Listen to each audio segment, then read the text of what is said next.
à tous et bienvenue pour un nouveau tuto.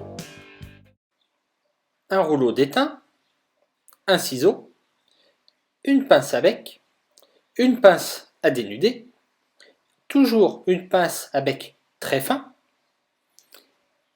et une bonne pince coupante. Sur cette photo, je vous ai mis les différentes hauteurs que j'utilise pour les différents tronçons ainsi que les différentes longueurs. Première longueur 2,5 cm à partir du bord et ensuite un intervalle de 5 cm pour chacun. Toujours donc avec du fil RJ45 ou du fil téléphone, les deux fonctionnent.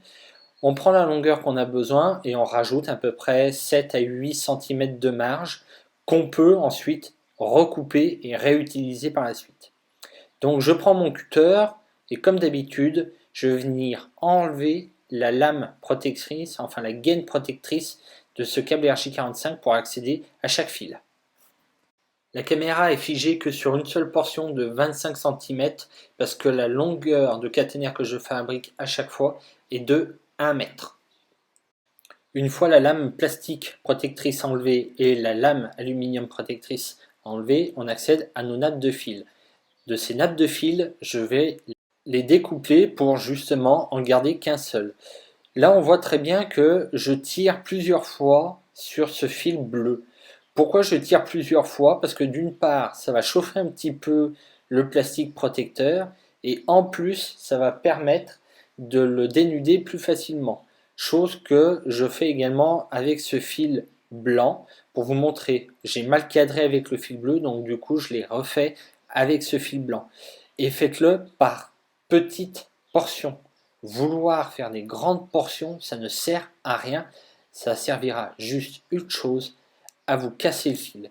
Le fil va être cassé, vous allez vous décourager, vous allez vous dire je n'y arrive pas et c'est trop long.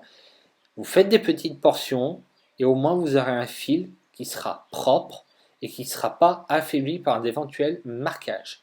Attention, une fois que vous avez fait pratiquement ou plus de la moitié de la longueur que vous avez à faire en caténaire, retournez le fil comme je viens de le faire. Ça évite de mettre trop de tension sur le fil et ça évite justement de s'énerver à se dire je n'arrive pas à dénuder. Vous faites ça et il n'y a aucun problème pour la suite.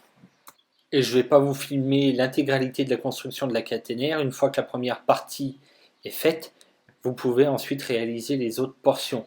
Parce que vous filmez une caténaire de 1 mètre en cours de fabrication, il y en a pour plus de 2 heures.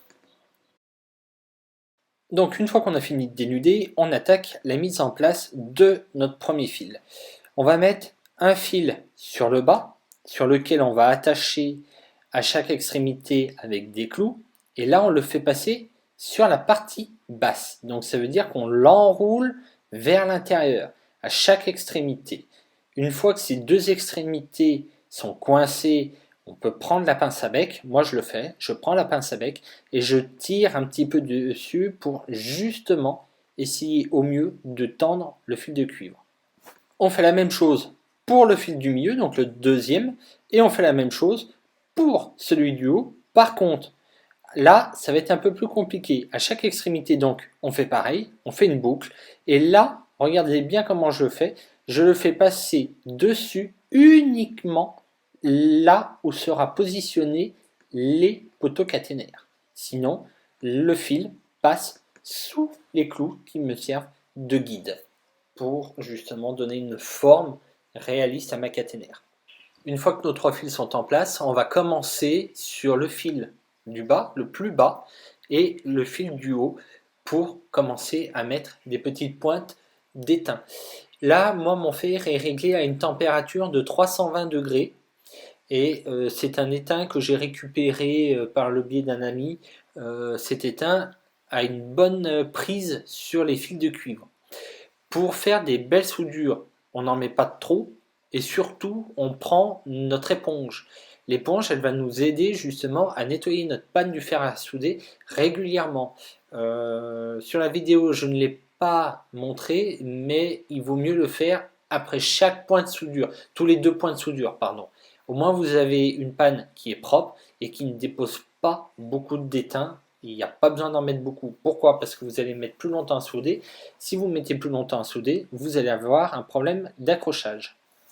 Les éventuelles brisures de fil de cuivre qu'on a, donc comme je vous disais, les extrémités qui étaient trop longues, on les a coupées, ou on a eu de la casse, donc on étame cette extrémité et on va venir sur la première portion. D'abord, je soude sur le fil du haut, puis je vais souder après le dernier fil qui va me servir, donc deux fils contact avec mon pantographe. Après, on est sur une distance sur les deux fils du bas de 4 mm. Si en mettant le deuxième fil, en le soudant, pardon, ça vient casser, c'est pas grave. Une soudure, on la réchauffe, ça repart. Bon, comme vous pouvez le voir, là j'utilise ma petite pince à bec qui me sert pour énormément de choses, personnages, des sièges ou autres. Et là, justement, je l'utilise pour de la caténaire parce qu'elle est très appréciable au niveau de ces petites becs. Donc on va venir mettre de la soudure sur notre fil intermédiaire qui s'appelle un pendule étrié, qui va venir donc faire la liaison par le biais des pendules auxiliaires, la liaison avec notre fil contact.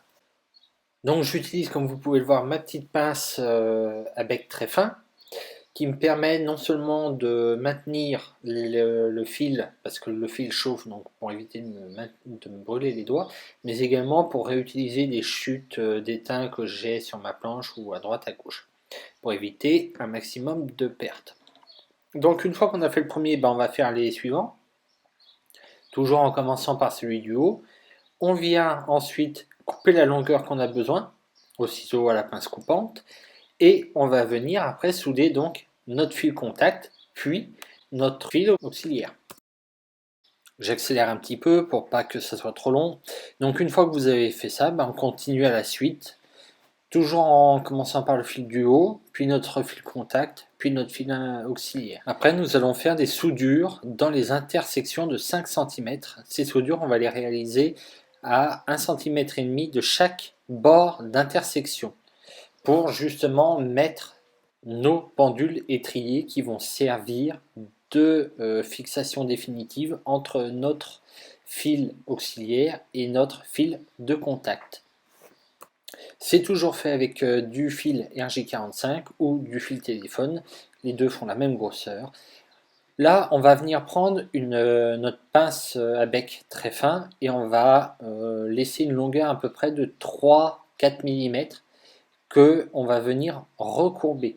Pourquoi je la recourbe? Parce que déjà, je vais pouvoir mettre de l'étain plus facilement et surtout, cette courbure que j'ai faite va venir sur notre fil auxiliaire et on va tout simplement le souder. Ça me permet d'avoir une soudure quand même plus importante, plus rigide et surtout moins fragile dans le temps. Une fois que j'ai fait ça, je prends mon ciseau et je vais venir couper.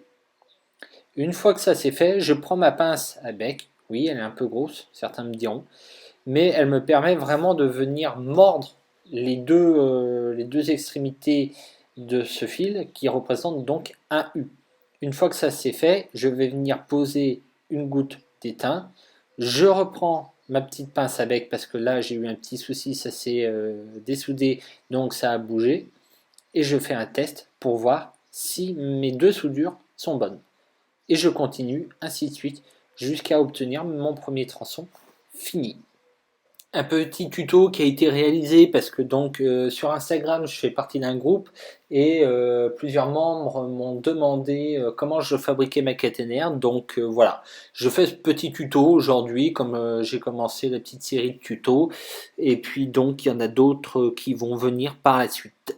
Je vous laisse finir cette vidéo tranquille, comme ça vous regardez, tête reposée, s'il y a des choses qui vous semblaient pas facile à comprendre ou autre, comme ça va peut-être vous éclaircir. Comme d'habitude, soit vous me laissez un commentaire si vous avez des questions ou autres, ou vous pouvez venir directement me parler sur Facebook ou sur Instagram. Instagram c'est Boyatrin tout simplement, et sur Facebook c'est Boyatrin H0. Si la vidéo vous plaît, vous mettez un petit pouce, vous partagez et puis vous laissez un petit commentaire. Si vous avez des remarques ou autres, comme je vous dis, que ça soit négatif ou positif, les commentaires sont toujours bons à prendre, ça nous enrichit, ça nous permet d'évoluer, et puis d'essayer de faire des tutos quand même un peu plus sympas pour l'avenir. Voilà, bonne journée et à très bientôt. Prenez soin de vous surtout.